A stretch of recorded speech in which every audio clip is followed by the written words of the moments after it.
Welcome to Grand Valley State University's Community Virtual Town Hall. My name is Jesse Bernal, and I'm the Vice President for Inclusion, Equity, and Presidential Initiatives at GVSU.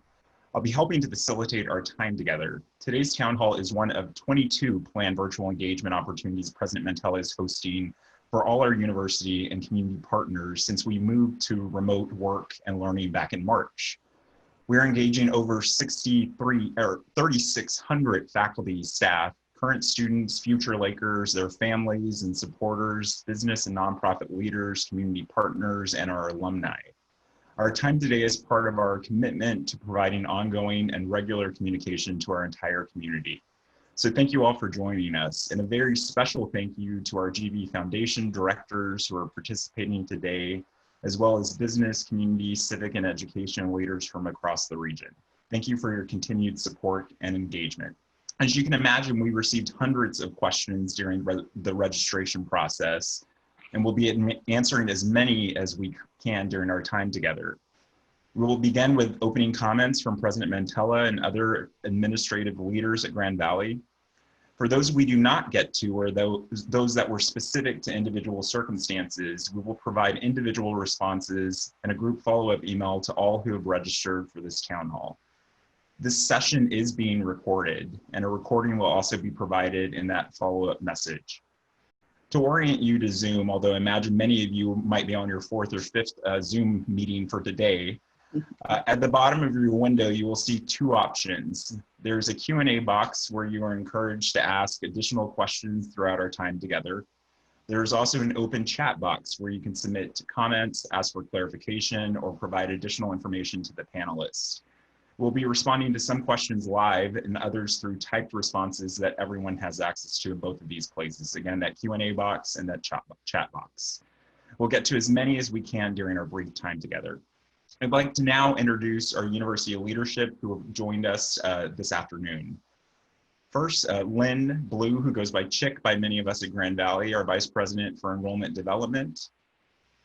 Tom Butcher, our Vice President and General Counsel. Karen Loth, our Vice President for University Development and the Executive Director of the GV Foundation. Matt McLogan, our Vice President for University Relations and our Secretary to the Board of Trustees. Dr. Greg Saniel, our Vice President for Finance and Administration and Treasurer to the Board of Trustees. Dr. Chris Pluff, our Senior Associate Vice President for Academic Affairs, who is representing the Provost, and our Executive Vice President for Academic and Student Affairs. And Dr. Aaron Lowen, Professor of Economics in the Seidman College of Business and also a Presidential Fellow for Enterprise Development. I am now proud to introduce Grand Valley State University's President, Dr. Philomena Mantella. Thank you, Jesse. Good afternoon, everyone. It's a pleasure to be with you, and I want to thank you for joining me today at one of our town halls. When we started this crisis together and faced it together, we made a commitment to communicate regularly and to keep people with us along this journey and to share as much as we knew, with the risk of not knowing all we'd like to know. And so it is in that spirit that we come to you today to share where we're at as a university, what's on our mind, how we're thinking about caring for our students.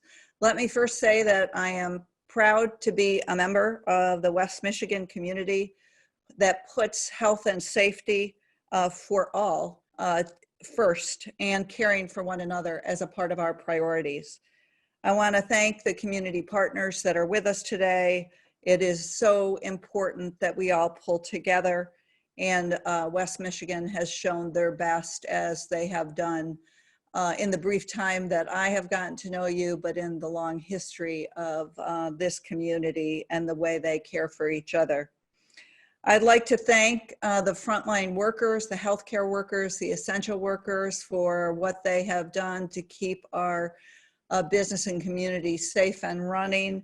And I'd also like to acknowledge Tina Fries-Decker, who I believe is on the town hall today, for the work she's done to lead in the healthcare setting and to help us all stay safe and stay well. So thank you, all of you. I think the most important thing that I can convey as we start the conversation today is to convey a sense of how we're leading at Grand Valley in these tumultuous times. It is certainly unprecedented is the word of the day. I think in almost every conversation we have, we're all facing a situation that we've never faced before. There's shifting sands under our feet, and the situation is dynamic with changing forecasts each and every day. So I want you to know how we're leading this university, and I want to thank my colleagues who are on this Zoom call and those that aren't with us today for their continued counsel, advice, and leadership. First is we're putting people first, and we're putting the community first, our community at Grand Valley and the extended community in our region. Second, we are protecting the continuity of learning. In every one of the 20-some Zoom calls and town halls that I've done with audiences as large as 1,200, I've said, keep moving on your learning journey. This is, I know, a time of disruption, but we need to keep people focused on controlling what they can control, which is their choice to keep moving on their learning and moving forward together.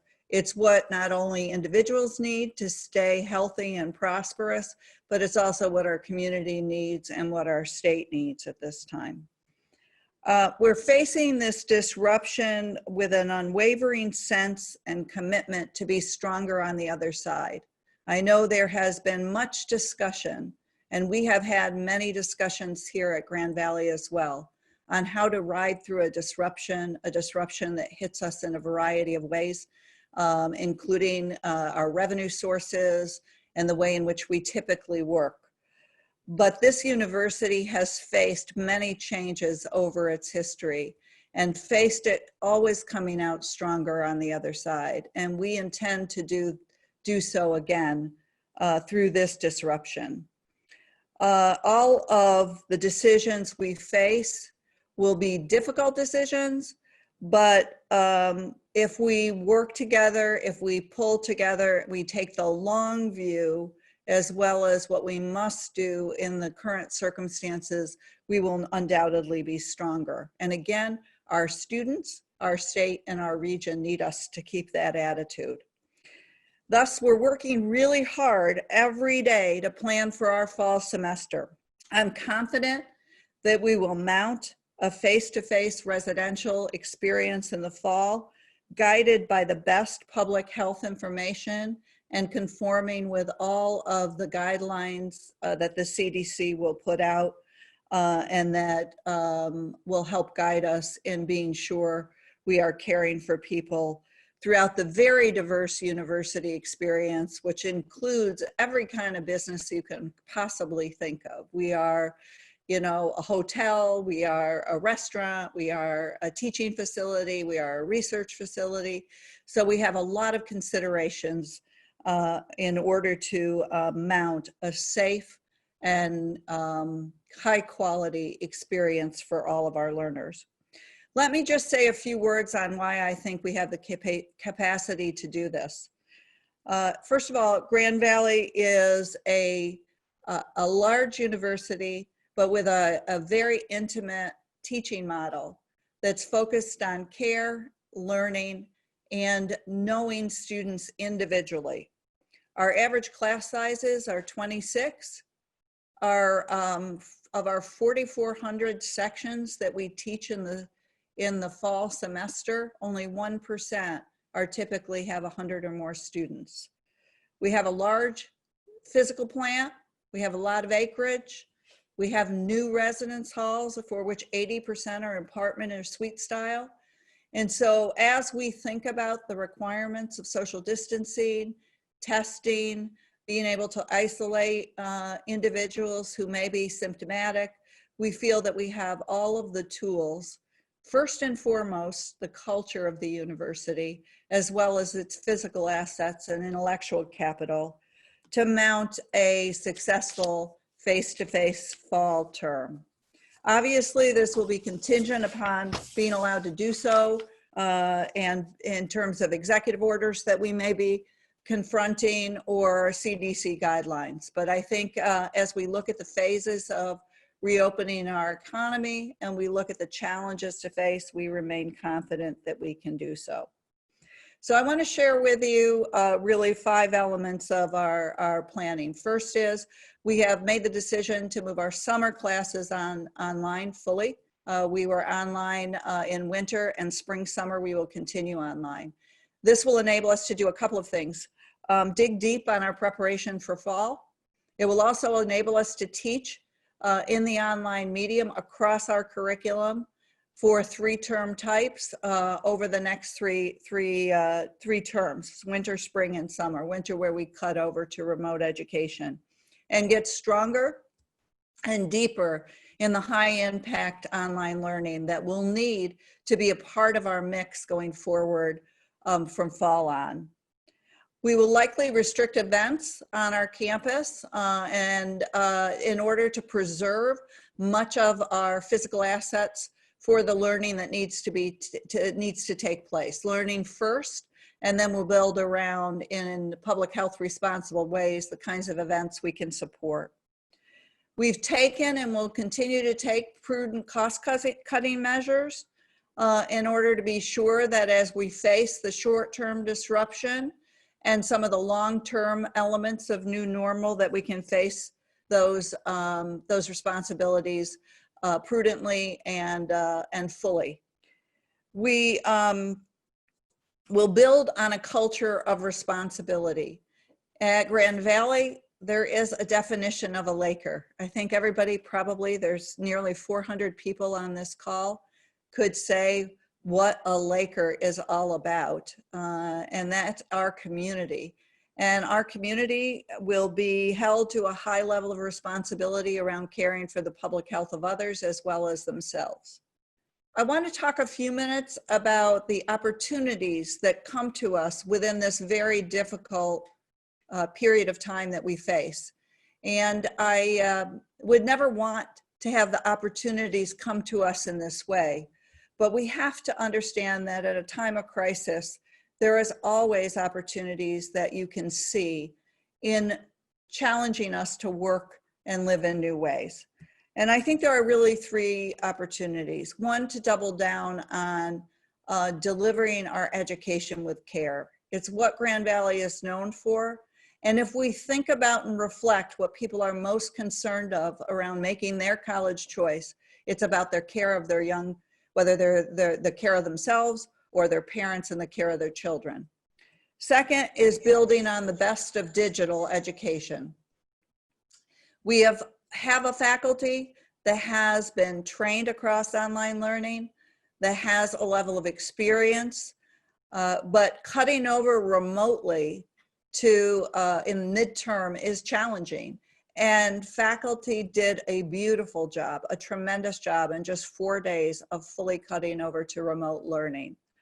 But we will continue to press on the quality of what we're doing online, being sure there's high impact learning opportunities, to be sure there's opportunities for employer-based work projects, to be sure that there's opportunities for virtual experience and other best practices in digital learning. And the third thing that we see as an opportunity is the opportunity to recognize that face-to-face instruction and even our own lives, the face-to-face interactions that we have, are an incredible precious asset. And so we never want to take for granted what we can do when we're together. And so we'll be calling our community, the faculty are calling themselves to a high level of interaction when we have students within a classroom in a face-to-face learning environment. And lastly, I would say that we have the opportunity to think about how we best personalize learning moving forward. We know that this disruption of COVID is going to be a disruption that's with us for a while. We know that the repercussions of the disruption on our economy are substantial and long-lasting. So we need to begin to think about how we allow students and families to make choices about their educational experience that may not be online or face-to-face, but that may allow them to calibrate at different times and moments between those modalities, or to be able to build in periods of work because there's been a disruption in jobs or income in a family.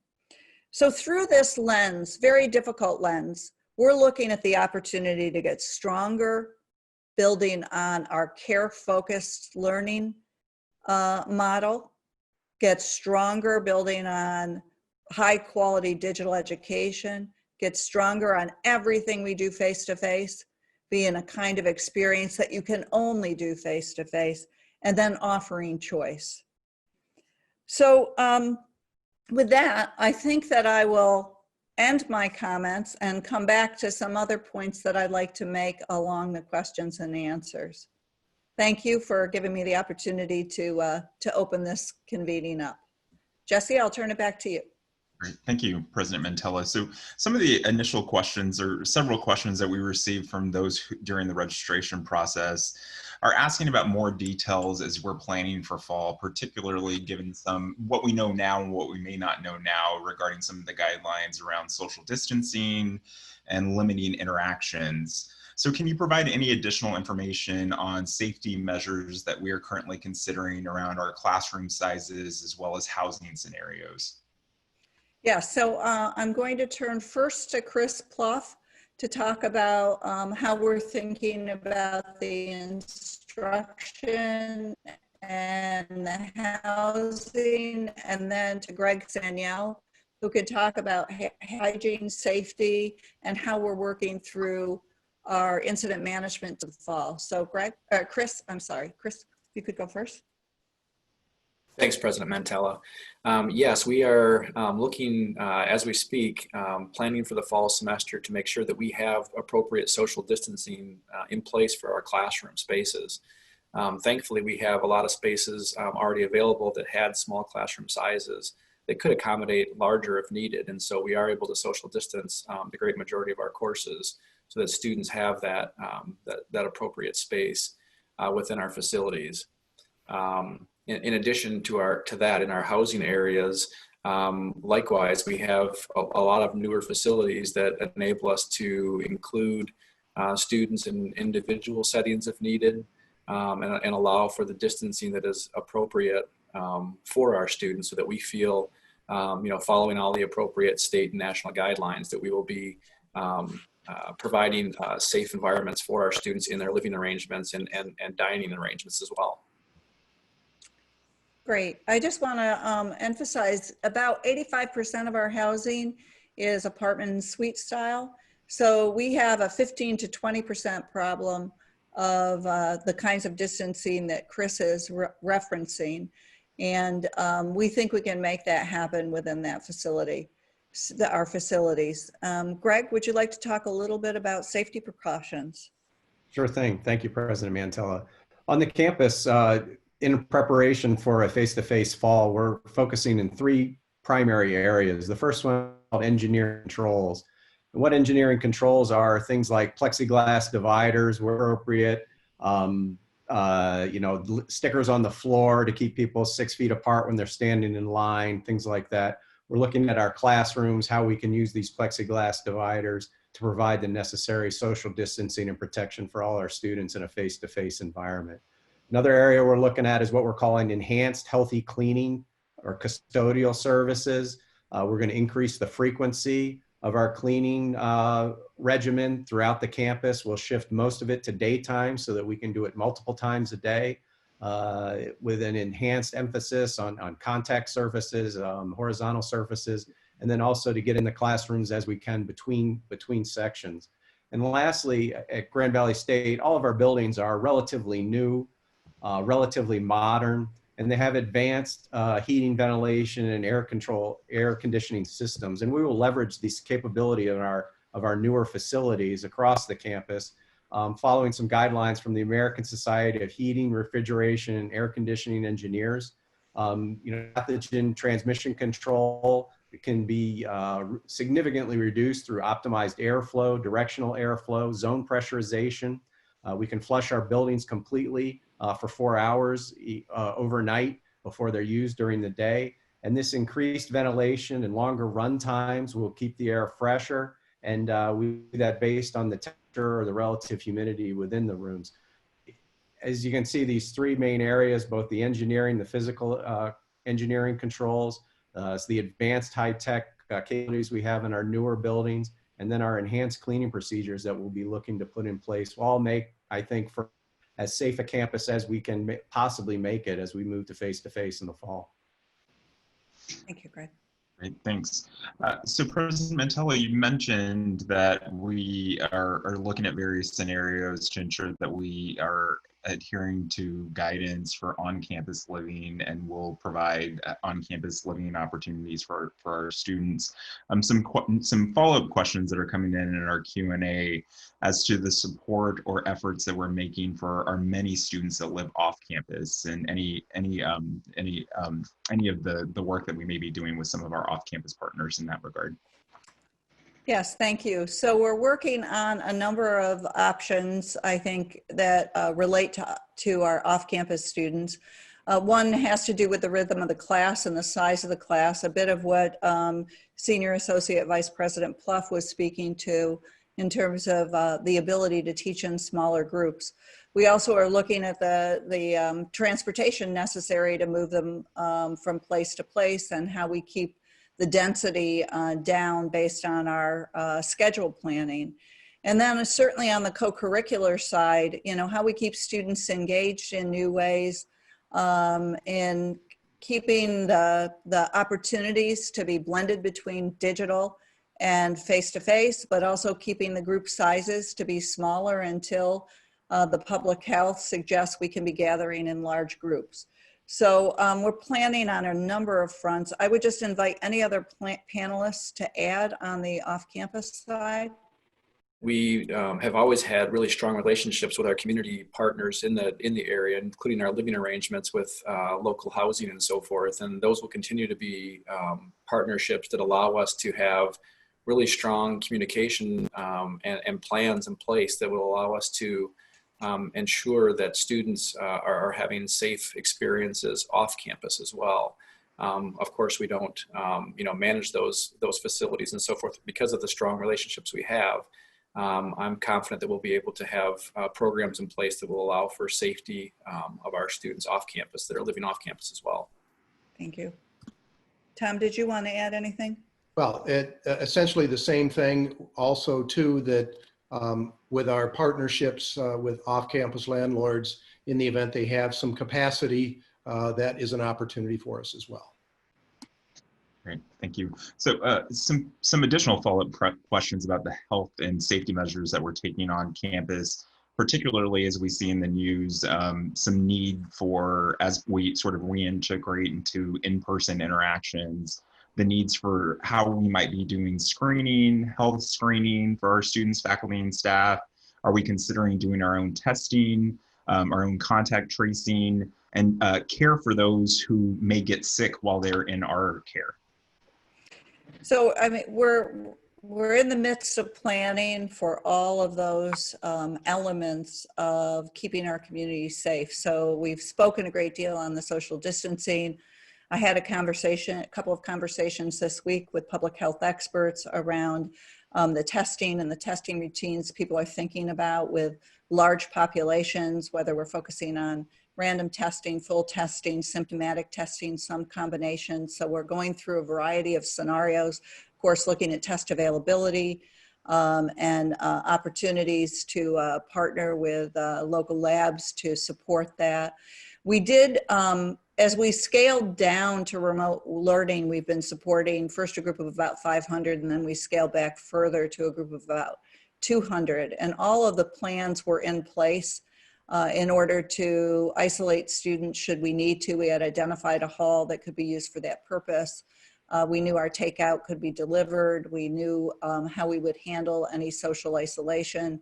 So we'll need to expand those plans, but we've actually had a good test run through the step down from face-to-face to remote activity.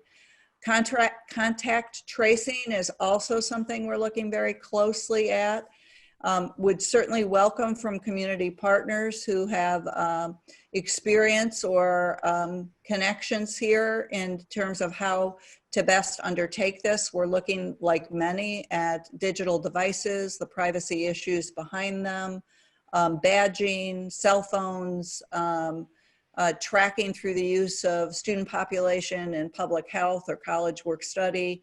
So we're considering, I share this because this is where we're at. We're considering a range of alternatives, but our attention is to be strong in every one of those dimensions, from social distancing to the right routines for testing, to how we handle isolation, and to how we think about contact tracing.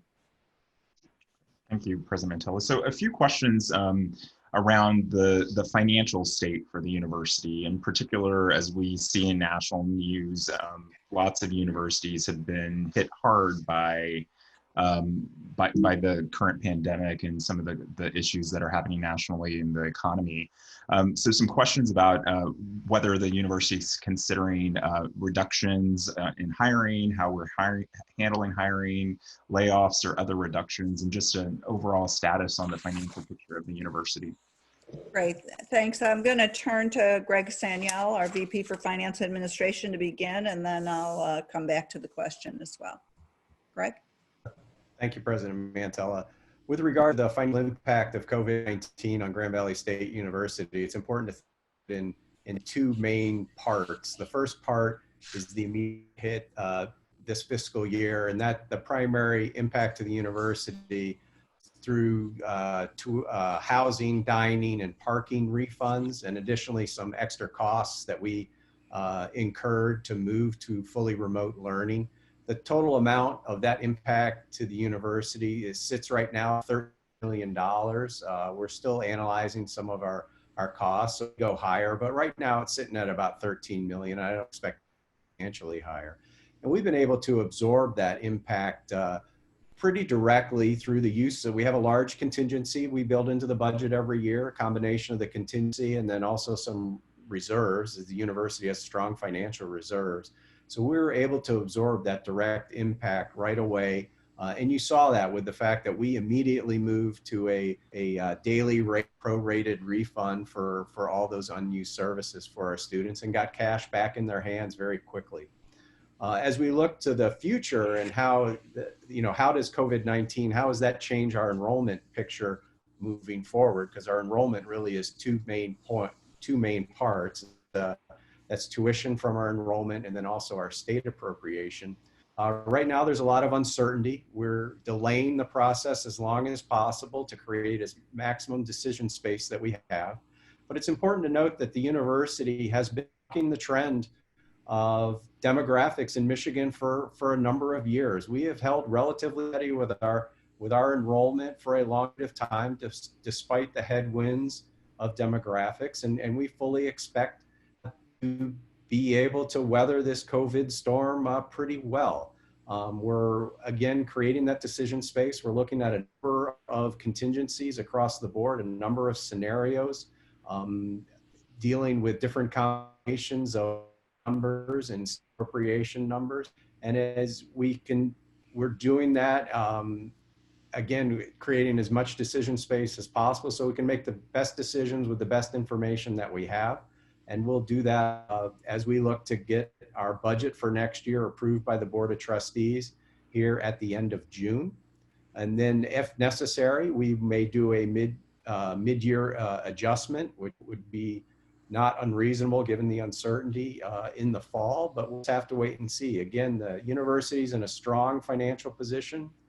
We've been able to buck the enrollment trend here in the Michigan through demographics, and we're hopeful of a great outcome for the fall.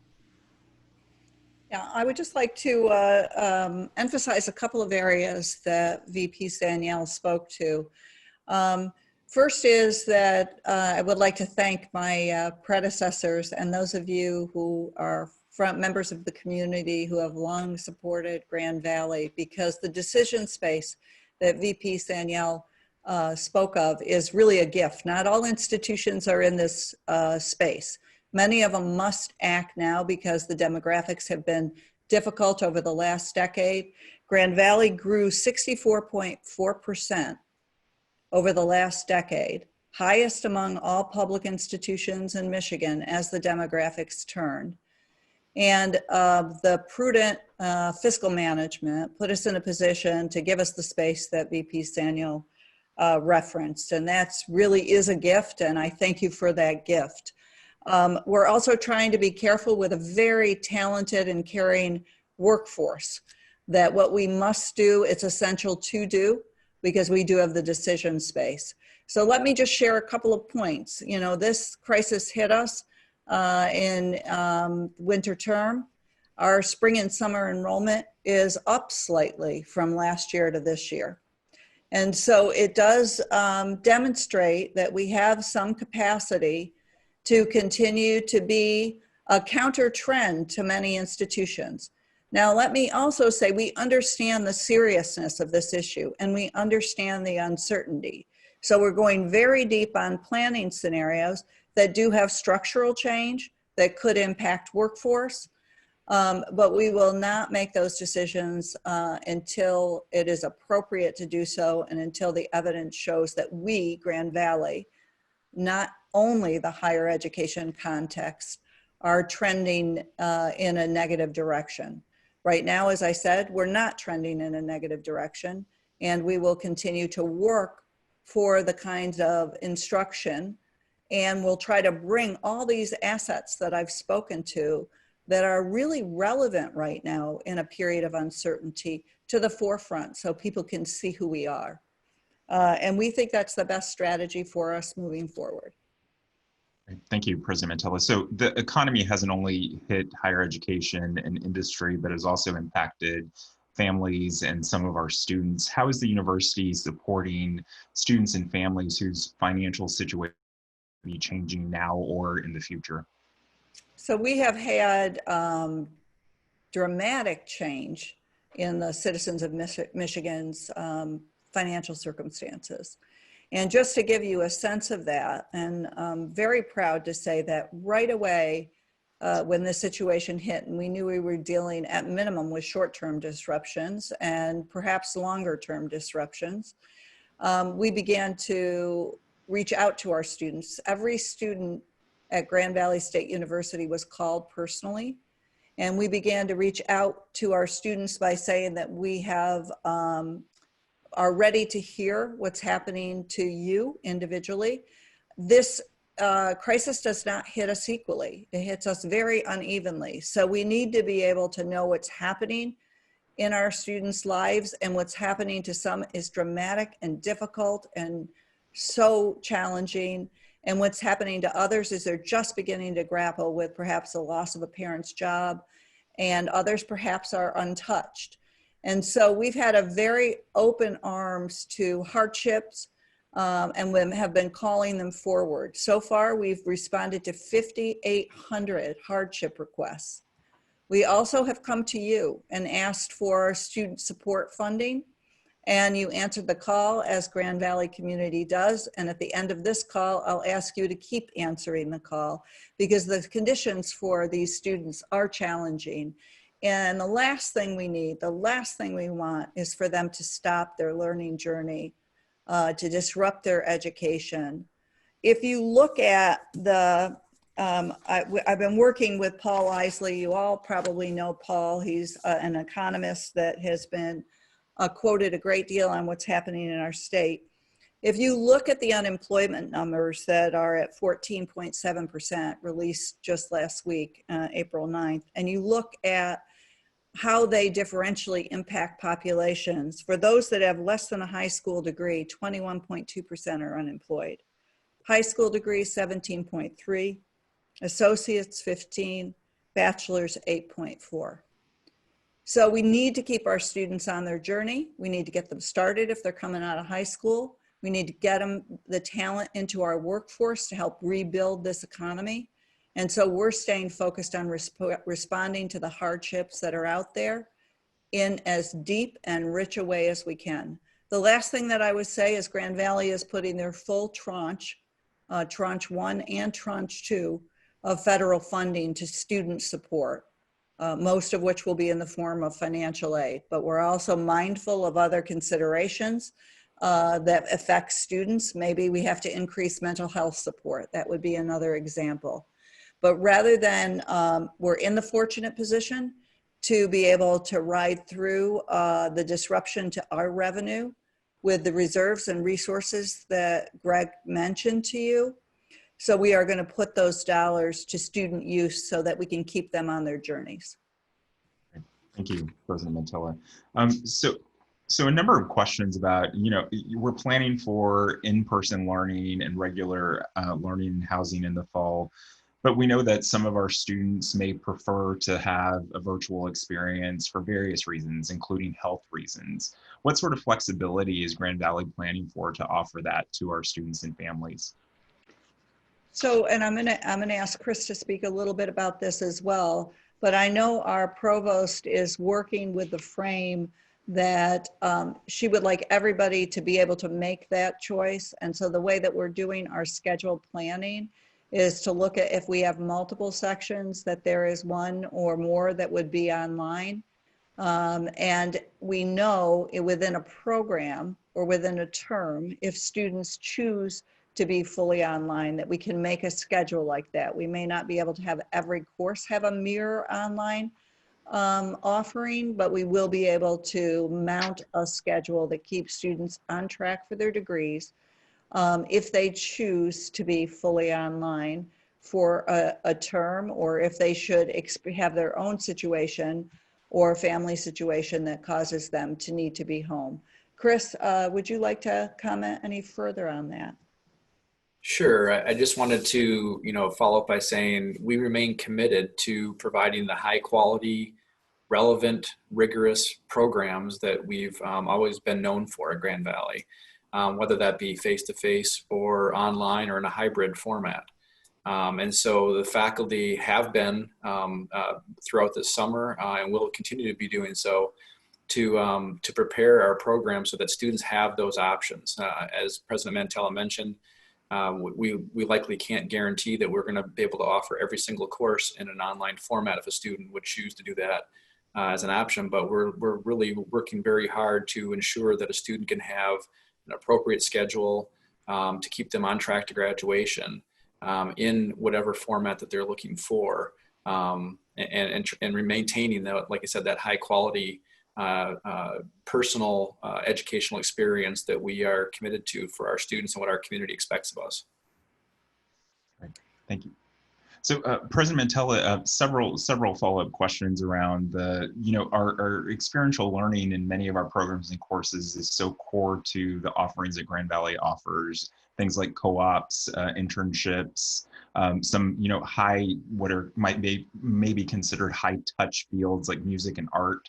How will Grand Valley handle some of those experiential learning experiences, given some of the protocols that we must put in place for social distancing and health and safety, and if we were in a situation where we need to pivot to an online experience? Yeah, it's a great question. Thank you for that. And I too am very concerned about keeping our experiential learning robust during this period. And a lot of that has to do with the condition of our companies and enterprises and their readiness to have learners as a part of their communities. But we think there's a number of things that we can do. One is we're looking for you to have Grand Valley at the top of your list when you're ready to bring clinicals back, co-ops back, experiences, internships back. So let me be clear on that. That's one of the things I want to ask of you as a community member, is to keep us high on your list. We want our students to have those experiences. We also can do a great deal with virtual internships and virtual experiences, project-based learning. So we're working very closely. Our deans are working with our employers and our enterprises, our nonprofits. Career Services has been reaching out on a daily basis. And I've put together an enterprise learning team of some of our senior folks who are reaching out and interviewing companies so we know how to attend to this issue. We're really considering a range of options from digitally delivered to helping our employers by making interns available that are supported at some level by Grand Valley, to being able to deliver in the more traditional way. Very, very much on our mind, both within the curriculum and as our students come out and graduate and begin to look for jobs. Chris or Aaron, would you like to add anything to those comments? I'm Aaron Lowen. I'm a faculty member in the economics department in the College of Business and presidential fellow to President Mantella. I and a group of others have been reaching out to organizations across our community, for-profit, not-for-profit, and others, and asking them what it is that their organizations need as they move forward, and asking what it is their employees need as they prepare for the current economic and public health crisis. And so we are really trying to reach out and listen very carefully and see what expertise our faculty have and what programs we have that can help serve them directly and meet both the talent acquisition and training needs of employers and the needs for personal and professional development of the employees at those organizations. Thank you. And I might just add as well that the partnerships that we've maintained in the community, since our inception, have really made our programs that much stronger. So we're committed to those partnerships from our end, and we hope that you are as well. Those are what's going to help make our programs even more robust and give those experiences that our students need, whether it be the internships, co-ops, clinicals, or those classroom type projects. So we're working really hard to be creative in order to still infuse those into our curricula, whether it be an online or a hybrid setting, not just face-to-face. And we're hoping that that those who can in our community will continue to work with us in creative manners as well to make those happen. Great, thank you. So President Mantella, nationally, there's been this conversation of many students considering taking a gap year to stay home or explore other opportunities. As you look at the national landscape for higher education and also Grand Valley specifically, what's your advice to students or families who may be considering this?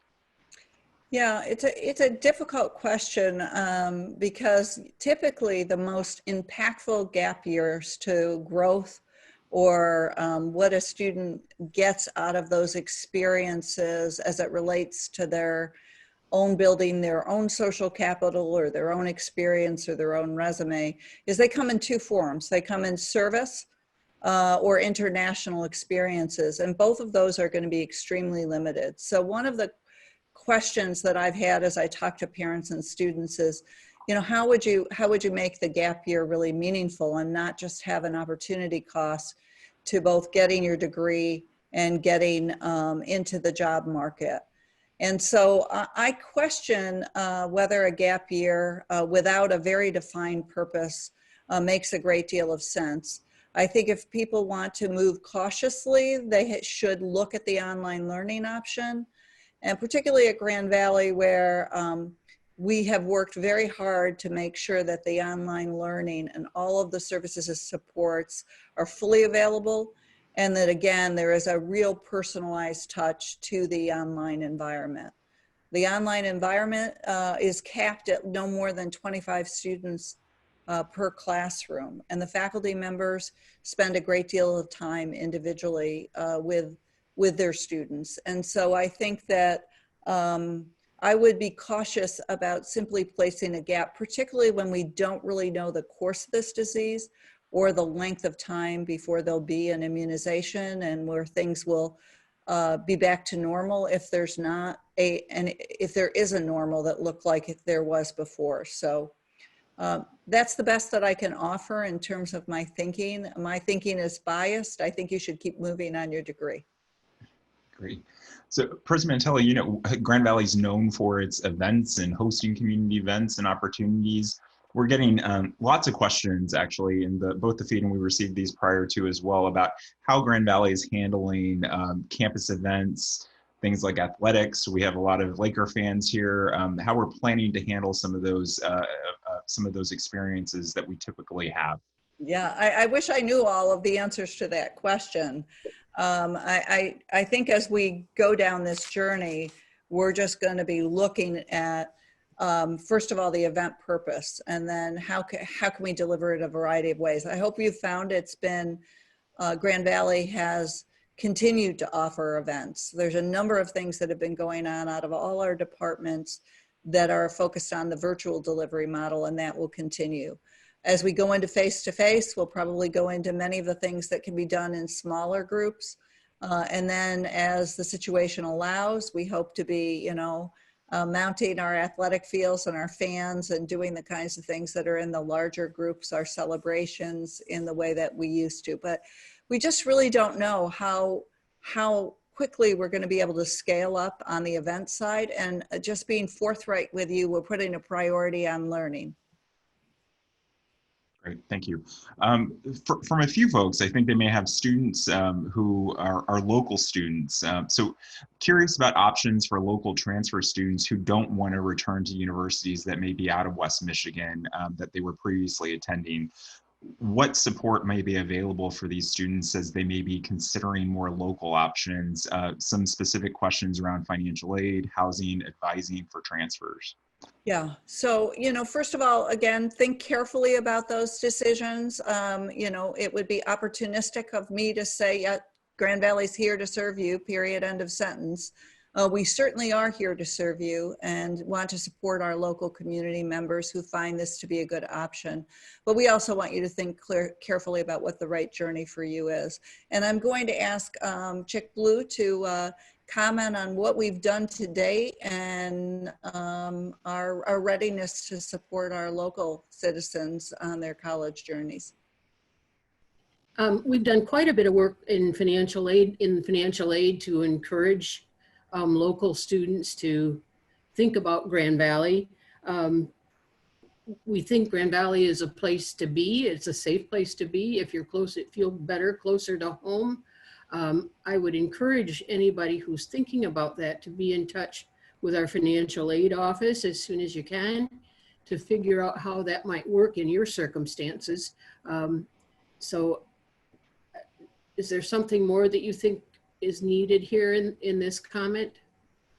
Well, I think one thing you did check for our applicant pool is you expanded the local scholarships availability. And so you might want to comment on that. Yes, we did that. And we also have, we are no longer requiring an ACT or SAT for admission. And we certainly would like to see it for scholarship consideration.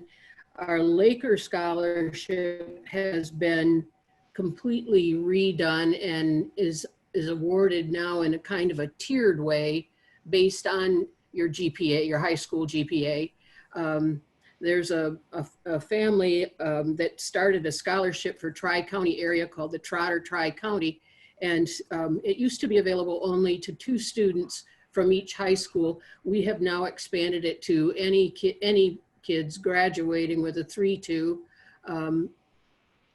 throughout all the schools in the county. So any student, not just selected 2 students. Thank you, Jay. Yep. Thank you. So President Mantella, this is your first year, and people are curious. First year at Grand Valley, first year as a president, first year in West Michigan. You came here with a bold vision, with relationships with the community, new relationships with businesses, looking at adult degree completion. Folks are curious if your vision has changed. Yeah, thank you for that question. It has been an interesting year, no doubt, and a little bit unanticipated in terms of what we have faced as a community and what I have faced personally on this journey.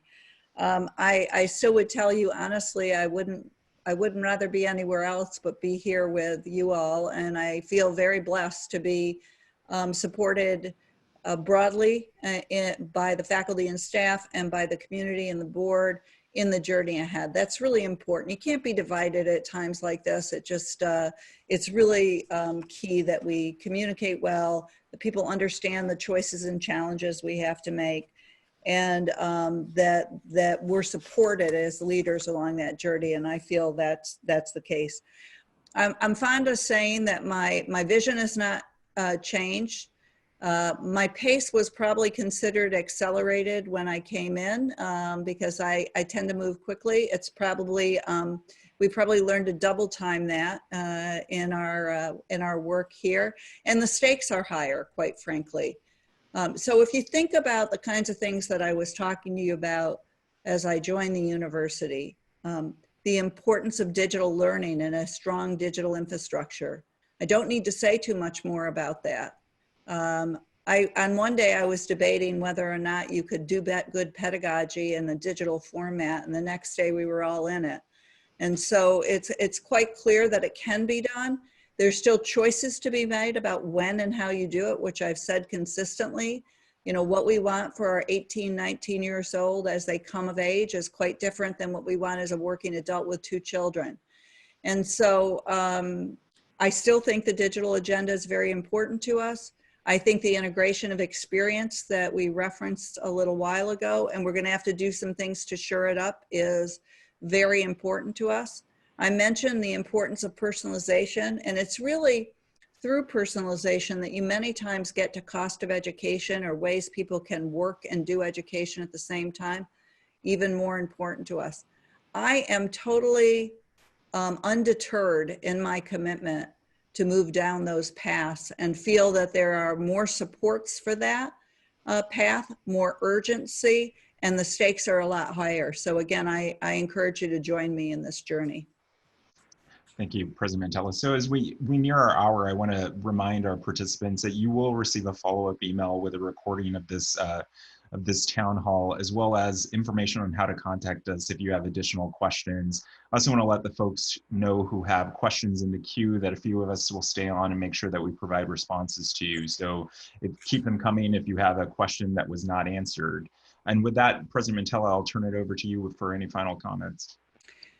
Well, you know, I want to come back just a moment to the question asked about my vision ahead. And I want to reinforce a few of the things that we have begun that are still in play and I think are even more relevant. So you will recall that in February, seems like a year ago, but it was only a couple of months ago, we announced a new program on accelerated degree completion where both an individual could get a baccalaureate degree and they could get a certification in a professional area that allowed them to move more quickly, both towards the degree and towards the skills necessary for a workforce. That is underway. We'll go back in the market with the marketing of that degree. The issues of upskilling and re-engineering in our businesses are going to be really critical, and that will be an important vehicle and tool for us. I think that we mentioned that enterprise learning was an area that we're thinking a great deal about, and that Aaron Lowen has been tapped to lead. And we want to know what you need as enterprises in order to be as vibrant as we can be over this next decade ahead. And so we're very focused on coming out and asking and hearing from you, whether it's your business continues to thrive and you're among the ones that are doing more posting, or whether you're among the percentage of businesses who have shut down to essential hiring. We want to be supporting you, whether you're offboarding and you're thinking about outplacement and how learning can be a part of that, or whether you're thinking about reskilling and upskilling. So I also want to reinforce that I started at my inauguration a Laker Lifetime Learning Commitment. And that is $1,000 on account for every Laker who graduated from here who wants to continue with their pursuit of a degree, a certificate, a badge, or an advanced credential. And so that is here. And during this period where hiring may be more challenging, it may be important to continue to move to that next level of experience and degree. So there's really just a few other things I want to leave with you. One is that we have networks of support across the university, and we continue to innovate around how we can help Grand Rapids and all the communities that we're in be stronger. And we have over 200 volunteers working across a great number of areas, from making PPE to talking with those who are isolated and writing to them, to all sorts of different kinds of supports. And we have 2 new programs that we're launching just this week around how we help individual students who have experienced learning gaps in the K-12. One will be about math proficiency and bringing math proficiency to a place where students are ready for college. And the other will be around making what we've created in digital assets available to our local K-12 system. And that will be coming out just this week. I'd like to ask you to keep us top of mind for experiential learning, for partnerships that are of value to us, as Chris said. I'd like to ask you to stay safe and keep doing what's required of us to bend the curve in West Michigan. I'd like to thank all of you for your support, your care of this university, and I couldn't be more determined to keep us growing through this period, just like this institution has done through its last 6 decades. Thank you so much for being with us.